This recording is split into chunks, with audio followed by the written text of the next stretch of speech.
You're listening to the N2K Space Network.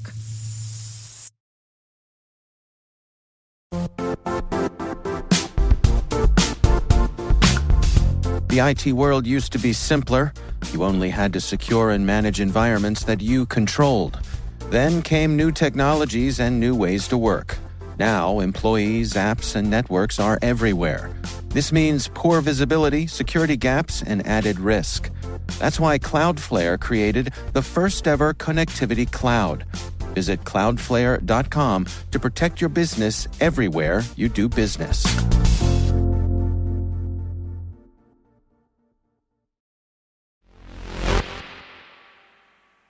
When the CHIPS and Science Act of 2022 was signed into law by President Biden, it provided the U.S. Department of Commerce with $50 billion to essentially supercharge the American semiconductor industry, ramp up its output, and bolster its supply chain. Semiconductors truly are in just about everything, and specialized chips for space applications are a crucial niche. No surprise, then, that the space industry is getting some of that CHIPS money now, too. T-minus 20 seconds to LOS speed rest. Go for deploy.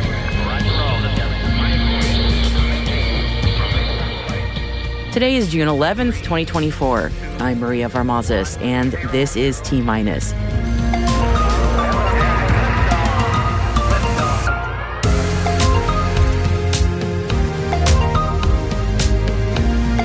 Rocket Lab to boost semiconductor production in New Mexico. Stoke hotfires its new engine. Yahsat and Airbus announce another partnership.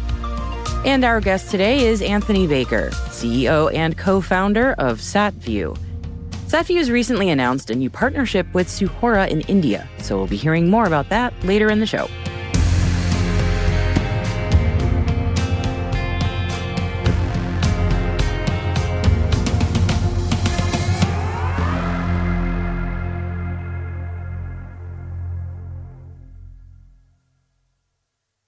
It's Tuesday. Let's dive in. Rocket Lab USA has signed a non-binding preliminary memorandum of terms with the Department of Commerce under the CHIPS and Science Act, which may potentially provide Rocket Lab with up to $23.9 million in direct funding. This investment aims to support Rocket Lab's expansion in New Mexico, increasing production of compound semiconductors for spacecraft and satellites at its facility in Albuquerque. The expansion would create over 100 manufacturing jobs and boost production of space-grade solar cells, which are critical for national defense and security satellites. The proposed investment would enhance domestic supply chains for space-grade solar cells, increase production by 50% within 3 years, and meet growing national security and consumer demands. Additionally, the state of New Mexico has committed financial assistance and incentives worth $25.5 million to support Rocket Lab's efforts. Stoke Space has completed the first hot fire of its full-flow staged combustion, or FFSC, rocket engine, which is intended for the first stage of its reusable medium-lift launch vehicle called the Nova. The test took place on June 5th at Stoke's testing facility in Moses Lake, Washington, where the engine reached its target starting power level, producing the equivalent of 350,000 horsepower in less than 1 second. The engine can generate over 100,000 pounds of thrust at full power. The successful FFSC rocket engine test brings Stoke one step closer to its goal of creating the most robust, fully and rapidly reusable medium-lift rocket. And this milestone follows Stoke's successful vertical takeoff and vertical landing test of its reusable second stage back in September 2023. Stoke designed and manufactured this engine in 18 months, and the company plans to further develop its engine and vehicle design while preparing for orbital launch operations throughout 2024. Yahsat, the UAE's satellite solutions provider, has contracted Airbus Defence and Space to construct 2 new geostationary telecommunications satellites, the Al-Yah-4 and the Al-Yah-5. Following an initial agreement in Q2 2023, Airbus will use its Eurostar Neo platform to build the satellites, which feature flexible software-defined payloads, allowing in-orbit reconfiguration of coverage areas, capacity, and communication frequencies. So the Alya 4 and the Alya 5 will replace the older Alya 1 and 2 satellites launched in 2011 and 2012. They'll provide secure governmental communications across the Middle East, Africa, Europe, and Asia. The contract also includes ground control segment components and support for future low Earth orbit satellite platforms. The satellites are planned for launch in 2027 and 2028 and will have a design life of 15 years. This partnership follows previous ongoing collaborations between the two companies, as Airbus is currently developing Yahsat's Thuraya 4 satellite, which is set to launch in late 2024. Scout Space has inked a launch services agreement with ABL Space Systems to deploy the Owlet-01, its dedicated 16U space domain awareness satellite, aboard ABL's RS-1 launch vehicle later this year. This marks Scout's maiden voyage for a standalone operational space domain awareness satellite, showcasing its OWL long-range optical telescope and payload system. The mission aims to not only de-risk critical elements of the OWL payload design, but also to demonstrate and validate Scout's software stack, including key algorithms and autonomy functionality. Philip Hover-Smoot, CEO of Scout Space, added this: "The team's ability to execute this mission on such a tight schedule is remarkable. We are taking this mission from concept to launch in less than 6 months. This includes not just the primary payload build within the next 90 days, but also the full integration and test of the bus within a few short weeks that follow." And some science news for you next. George Mason University has announced its very first NASA space mission, the Landolt mission, which aims to uncover the secrets of dark energy. The Landolt mission's budget is $19.5 million, and it will deploy an artificial star into orbit around the Earth. Sounds scary, but I promise it's cool. The artificial star will calibrate telescopes and improve the accuracy of measuring star brightness, addressing challenges in astrophysics, such as understanding the speed and acceleration of the universe's expansion. So, how does an artificial star work exactly? Well, the mission will launch a light source with a known emission rate of photons into the sky in 2029. This light source will then be observed alongside real stars to create new stellar brightness catalogs. The satellite, which will be equipped with 8 lasers, will then calibrate ground optical telescopes. Another light source in the sky, huh? Well, it won't be visible to the naked eye, but this artificial star will be observable with personal telescopes. And how big is this thing going to be? Well, bigger than a bread box? Nah, actually, it's about as big as a bread box. Once it is deployed in 2029, the Landolt will help astronomers remove the effects of atmospheric filtration of light. Faculty and students from George Mason University's College of Science and College of Engineering and Computing will collaborate with NASA, NIST, and 9 other organizations for this project. And Butch Wilmore and Sunny Williams are having a nice time up in the International Space Station after their successful launch on Starliner the other day. And I should really say they are very hard at work conducting experiments and speaking to the public, of course. And when preparing for launch, it sounded like they'd be up in orbit for about a week. But it ends up it's actually going to be a bit longer than that. Perhaps we can blame those pesky helium leaks for this one, as NASA and Boeing have set a return date for the crew of no earlier than Tuesday, June 18th, allowing the crew time to perform a spacewalk on June 13th. And that's about 11 days up there, isn't it? And there were some concerns about the longevity of undergarments and if they'd packed enough. Astronauts, they're just like us.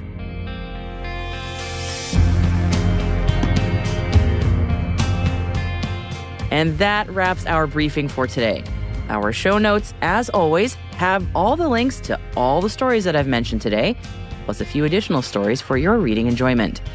One's on China's space program, saying they're ready to take international astronauts to Tiangong, and another's on NASA's progress on building the Lunar Gateway.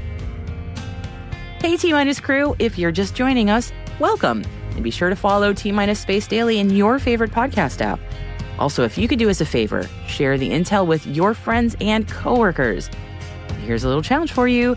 By Friday, please show 3 friends or coworkers this podcast if you haven't already. That's because a growing audience is the most important thing for us, and we would love your help as part of the T-Minus crew. So if you find T-Minus useful, and as always, I really hope you do, please share the show so other professionals like you can find it and join the crew. Thank you so much for your support. It means a lot to me and all of us here at T-Minus.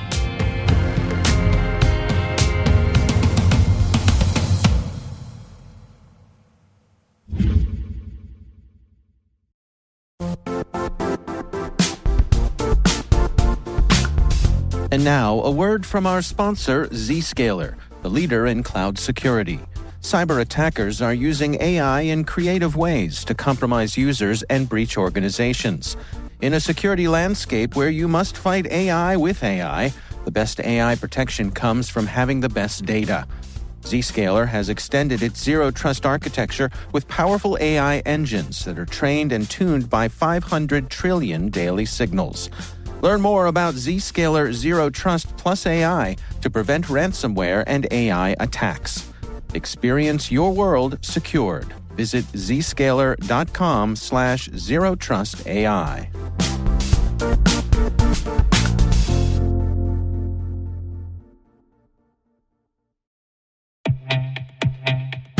With over 8,000 threat hunters analyzing over 65 trillion signals daily, Microsoft works tirelessly with the federal government to keep our nation's data secure. This 30-year-plus partnership is driving mission innovation that is secure by design.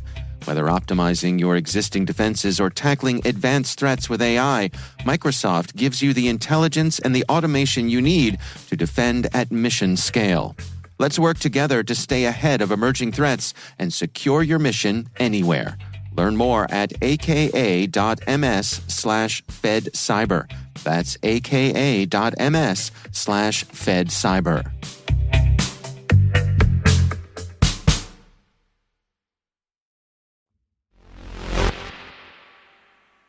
Today's guest is Anthony Baker, CEO and co-founder of SatVu.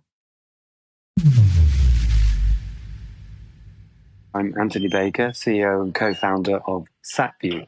SatVu is, we're based in the UK, in London, and we have a satellite in space with a unique thermal camera that can take pictures of the Earth down to building level resolution to find where in the world energy is being emitted.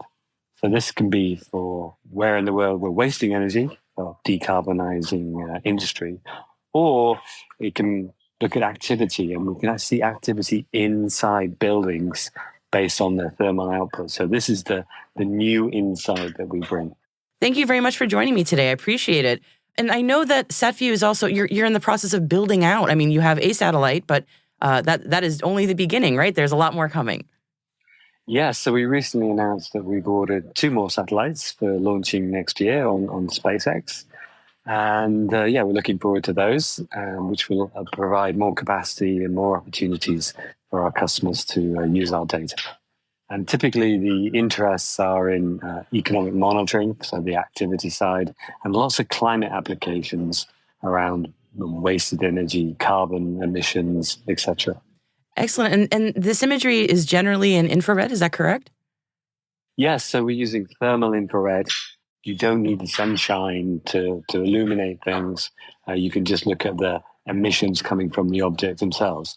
That means we can now see nighttime images. So where you're looking at applications like Google Earth in the daytime, and you're looking at the outside of the structure, with thermal infrared, you see the same picture, but at night, but also you get an inference of what's going on inside a building. So is that a carbon polluting machine on or off? Fascinating. Okay. So what brings us together today is also news of an interesting partnership that your company just announced. Can you tell me a bit more about that? Yes, so we are partnering with leading providers and distributors and value-added partners around the world. And the one which is most notable at the moment is with Sahura, who's based in India, and they are a very strong player in distributing and add value to Earth observation data. And we've kindly managed to connect together, and we've got a great partnership going together where they're going to distribute our data to the Indian continent. I was going to say, it is really interesting to hear these partnerships across continents and across countries. You've got the UK and India partnering together. I think that in the space industry, that is genuinely really cool to hear these kind of partnerships happening. So what what was it that sort of brought you together? What was it that Sephora provides that was appealing to you all? So they have an existing customer base, and they're very well connected into the markets we want to distribute into. It's much better for us to use someone that is in country, experienced with the customs and the customers, and so it leverages their expertise and our unique data set. They've been super successful with other people, and we want them to be super successful with our data.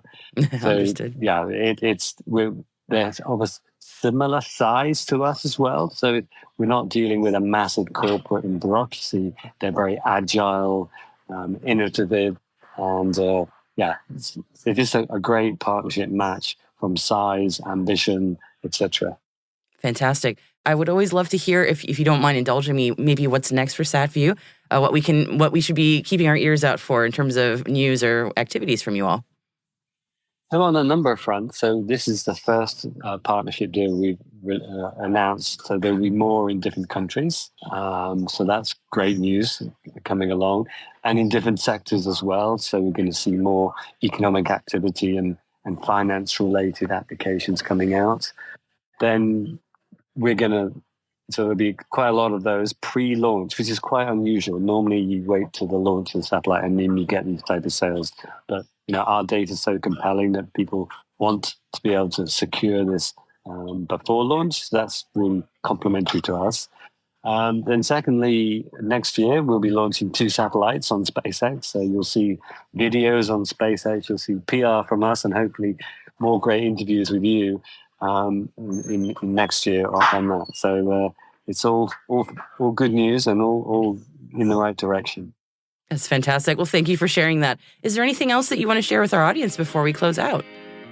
Yeah. So I think you should also keep an eye out on some of the different applications, particularly the climate ones. We're hiring good people to look at that. So come and take a look at our website. I think that's going to be upgraded shortly as well. So and follow us on the social media channels. And please follow our story.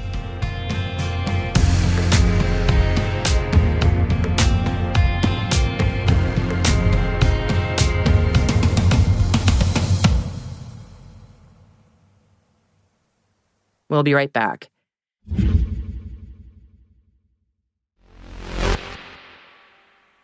Welcome back. The red planet, Mars. There it is. The red planet Mars Continues to surprise us.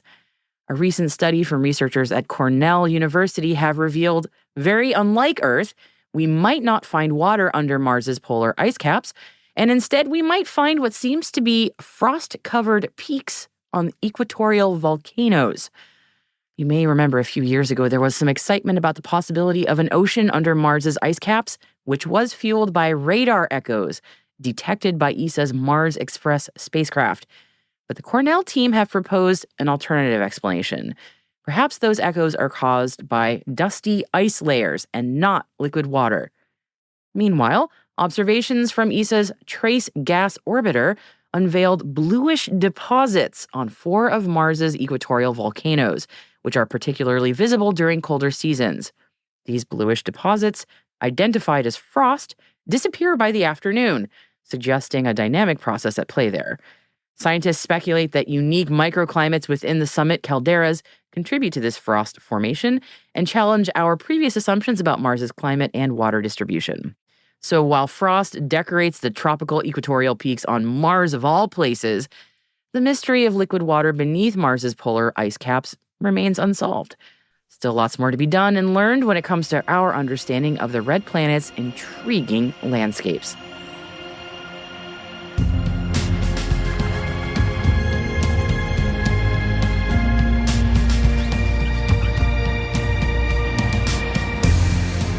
That's it for T-Minus for June 11th, 2024, brought to you by N2K Cyberwire. For additional resources from today's report, check out our show notes at space.n2k.com. We're privileged that N2K and podcasts like T-Minus are part of the daily routine of many of the most influential leaders and operators in the public and private sector, from the Fortune 500 to many of the world's preeminent intelligence and law enforcement agencies. This episode was produced by Alice Carruth. Our associate producer is Liz Stokes. We are mixed by Elliot Peltzman and Trey Hester, with original music by Elliot Peltzman. Our executive producer is Jennifer Iben. Our executive editor is Brandon Karpf. Simone Petrella is our president, Peter Kilpie is our publisher, and I'm Maria Varmazis, your host. Thanks for listening. We'll see you tomorrow.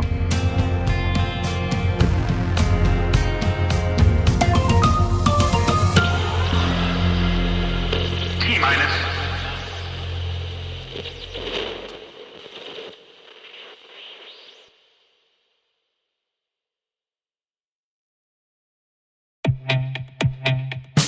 And now, a word from our sponsor, SpyCloud, the leader in operationalizing cybercrime analytics. Traditional threat intelligence is a thing of the past. Cyber criminals are stealing vast amounts of credentials, session cookies, and financial data every day, and it's hard to keep up. SpyCloud is the trusted partner businesses turn to fully understand their darknet exposure risk and neutralize threats before it's too late. SpyCloud alerts your organization as soon as an employee or customer's data appears on the dark net, so you can act faster than bad actors to prevent cyber attacks like ransomware, session hijacking, account takeover, and online fraud. With insights from the industry's largest repository of recaptured data, protect the digital identities and systems most important to your business. Get your free corporate darknet exposure report at spycloud.com/cyberwire and see what information criminals have in their hands today. That's spycloud.com/cyberwire.